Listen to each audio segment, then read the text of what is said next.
අපේ නායක හාමුදුරනේ මම හැමදාම බණට කියන කාරණාවක් තමයි රුවන්වැලි මහා සෑ රජාණන් වහන්සේ ළඟට ගියාම අපිට දකින්න ලැබෙනවා තාමත් මොනවද? බුද්ධ පූජාව තියලා තියෙන මෙන්න මේ වගේ චූටි හට්ටිවල.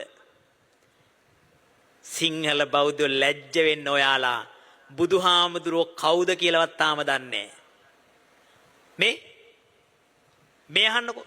ඕගොල්ලන්ගේ ගෙදර තාත්තට මෙන්න මේ වගේ චූටි හට්ටියක කොත ගහලා කිරි ආහාර දුන්නොත් කත හැකිදානේ. ඕගොල්ලෝ තමන්ගේ තාත්තට සලකන සැලකිල්ලවත් බුදුහාමුදුරුවන්ට සලකන්නේ නැහැ. දැන් අද උදෑසන නායක හාමුදුරනේ මම කිරි ආහාර පූජාවක් කළා අපේ ආපු පිරිසත් එක්ක ගිහිල්ලා කීව දෙනෙක් එකතු වෙලා. පාත්‍රය අතට ගත්තාම මට හිනාවක් ආව මූණට. නායක හාමුදුරනේ හොඳට පාත්‍රේ බරයි. සුදු යකඩ සයිස් 9 පාත්‍රයක්. හොඳට පාත්‍රේ බරයි. මගේ මුවකට හිනාවක් ආවේ. මගේ ජීවමාන බුදුරජාණන් වහන්සේ ගාවට මං හිතින් ගියා. ජේතවනාරාමේ ගාවට ගිහිල්ලා දන ගහගත්තා වගේ දන ගහගෙන ස්වාමීනි භාග්‍යවතුන් වහන්සේ මේ අහිංසක කිරිවත් තුඩුවේගේ මේ දාණය පිළිගන්න ස්වාමීනි කියලා ප්‍රාර්ථනා කළා පූජා කළා. පින්වත්නි එහෙම කරන්න ඕගොල්ලන්ට ජීවමාන සංඥාව ඇති වෙන්න ඕන නේද? දැන් සමහර කට්ටිය දාණය පූජා කරනවා. දාණය පූජා කරාම ඒක කිරි ආහාරයක. කිරි ආහාරයකේ උඩට ගහලා එනවා පිටිපස්සට. එතකොට මොකද වෙන්නේ? කිරිබත් එක සම්පූර්ණයෙන්ම වහගන්න මොනවෙන්ද? මැස්සෝ. බුදුරජාණන් වහන්සේට දානයක් දෙනකොට හෝ කාට හරි දානයක් දෙනකොට බුදුහාමුදුරුවෝ කොහොමද කිව්වේ? අනපවිත්තං දානං දෙති. අපවිත්‍ර නැතුව න අපවිත්තං අනපවිත්තං. දැන් ඔයගොල්ලෝ දෙන්නේ කොහොමද? අපවිත්‍රයි. තේරෙනවනේ? අපවිත්‍ර නම් ඒක සුදුසුද? නෑ. ඔබේ මේ අහන්න. ඔබට රැස් වෙන කුසලය කියන්නේ ද්වි හේතුකයි. ඒ ද්වි හේතුකයි කියන්නේ මොකද්ද? අලෝභය තියෙනවා. ලෝභකම නෑ. හොඳට දන් දෙනවා. සමහර පොඩි හට්ටි 10ක විතර පූජා කළා. ලෝභකම නැහැ. අද්වේෂය බුදුහාමුදුරුවොත් එක්ක තරහ නැහැ. අද්වේෂය තියෙනවා. හැබැයි මොකද වෙන්නේ?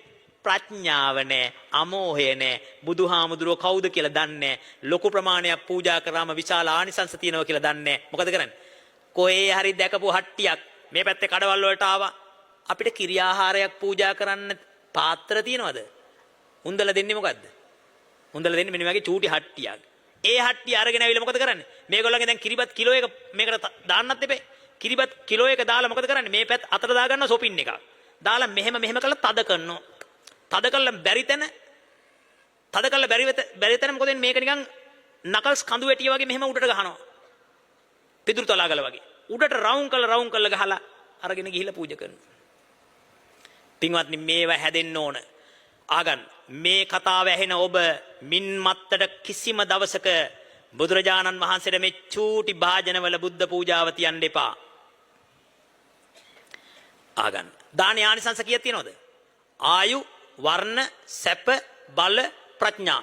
ආයුන් දත්වා ආයුන් පටිලබති, සුඛං දත්වා සුඛං පටිලබති, වන්නං දත්වා වන්නං පටිලබති, බලං දත්වා බලං පටිලබති, පටිභානං දත්වා පටිභානං පටිලබති.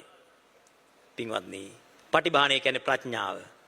ඉතින් චූටි භාජනයක දුන්නොත් ප්‍රඥාව චූටි එකක් ලැබේ. ඊළඟ ජීවිතේ මොකද වෙන්නේ? ඊළඟ ජීවිතේ චූටි ප්‍රඥාවක් තියෙන චූටි වැඩ කරන යමක් කිව්වම තේරෙන්නේ නැති උපාසකම්මල කෙනෙක් බවට පත් වෙයි. දැන් අද අපි මේ පින්කම් කරනකොටත් දැක්ක සමහර අය මොකද වෙන්නේ? සමහර අයට යමක් කිව්වහම ඒ කියන එක තේරුම් ගන්න වටපිට බල ඉන්න පැය එකමාරක් විතර. සමහර අයට කියනකොටම තේරෙනවා. සමහර අයට ධර්ම කරුණක් කියනකොටම තේරෙනවා. සමහර අයට මොකද? අනේ තේරෙන්නේ නැහැ. ඇයි ඒ? පෙර ජීවිතවලත් පූජා කරලා තියෙන බුද්ධ පූජාව චූටි හට්ටිවල. එසා මේ ජීවිතේවත් අඩුම ගානේ මොකද්ද කරන්න ඕන? හොඳ භාජනවල පූජා කරන්න. කොබලන අද ඉඳලා ස්වාමීනි අපි වෙනස් වෙනවා. ඔබ වහන්සේ කියපු විදියට බුද්ධ පූජාව තියෙනවා කියන කට්ටිය අතුස්සන බල. බොහොම හොඳයි. අන්න එහෙම බෞද්ධ සමාජය එක වෙනස් කරමු. මට මේකේ සූවිසි ප්‍රත්‍යෙම කියා ගන්න බැරි වෙයි. හැබැයි කියන ටිකෙන් මම ඔයාව හදලා යනවා. ඒ හැදලා මෙහන්. දැන් මෙතන ඉන්න සමහර කෙනෙකුට අනේ ස්වාමීනි අපිට අභිධර්මයේ ටිකක් තේරෙනවා මදි මතක ඉන්නවා මදි. මෙහන්. අද ඉඳලා බුදුරජාණන් වහන්සේට බුද්ධ පූජාව ලොකු පාත්‍රයක පූජා කරලා බලන්න. මාස 6ක් පූජා කරනකොට ඔයාට මේ අභිධර්මයේ තේරුනේ නැති වුණොත් හරිද මං මගේ දුරකථන අංකය දෙන්නම් හොයාගෙන ඇවිල්ලා මට චූටි ගලකින් ගහන්න. ඒ තරම් මම විශ්වාසයෙන් කියන්නේ මගේ රත්තරන් අම්මා අප්පච්චි මේක කරන්න පුළුවන්කම තිබෙනවා. ළඟදි මං ඉන්න කුටියට ආවා එක්තරා නර්තන ශිල්පිනියක් නිලියක් ඇවිල්ලා කියනවා කතාවක් මොකද්ද? ස්වාමීනි මම ධර්මයට යොමු වුණා ඔබ වහන්සේ නිසා, අභිධර්මයට යොමු වුණා. ස්වාමීනි ඔබ වහන්සේ එක දේශනාවකදී කිව්වා ධර්මයේ තේරෙන්නේ නැත්නම් හැමදාම ගෙදර පහන පත්තු කරන පහනට අමතරව පහනක් පත්තු කරන්න, ඒ පහනට සුවඳ තෙල් බිඳුවක් දාන්න, විශේෂ පහනක් පත්තු කළා. ස්වාමීනි භාග්‍යතුන් වහන්සේ ඔබ වහන්සේගේ ඥාන සාගරයට මේ පහන දැල් වේවා, පූජා වේවා. අද ඉඳලා මට මේ ධර්මයේ වටහා ගන්න ඔබ වහන්සේගේ ඥාන සාගරයෙන් බිඳක් මට පහළ වේවා, අවබෝධ වේවා කියලා පතන්න කියලා එතුමිය ඒක කළා තියෙනවා. එතුමිය කියනවා මොකද්ද? ස්වාමීනි මට දැන් ධර්මයේ වැටහෙන්න පටන් අරගෙන තියෙනවා. දැන් ස්වාමීනි අහන බණ දැන් තේරෙනවා. ධර්මයේ මතක හිටිනවා. එහෙනම් අද ඉඳලා මෙතන ඉන්න අලුත්ම ආදුනිකම අම්මා කෙනෙක් ඉන්නවා නම් සියලු දෙනා පටන් ගන්න ඕන එක කාරණා මොකද්ද? පටන් ගන්න ඕන මොකක්ද? Tamanට ධර්මයේ වැටහෙන්නේ නැත්නම් ඔබ ආමිස පූජාවෙන් ශක්තිමත් වෙන්න. ඔබ බලන්න අපි ආමිස පූජා කරන විදිය. සමහර කට්ටිය කියන මොකද්ද? ස්වාමීන් වහන්සේ පිටේ පරමාර්ථය අවබෝධ කරගන්න කෙනාට මේ ආමිෂය ඕනේ නැහැ කියලා. වැරදි. ආමිෂයෙන් පිරෙන්න ඕන ටිකක් තියෙනවා. ඒ ආමිෂයෙන් පිරෙන්න ඕන ටික පුරව ගන්න ඕන. හොඳයි. දැන් එහෙනම් මතක තියාගන්න හැම කෙනෙක්ම මම ඔය කියපු ක්‍රියාදාමයන් අනුගමනය කරලා බලන්න. එම නොවුනොත් මට කතා කරලා කියන්න.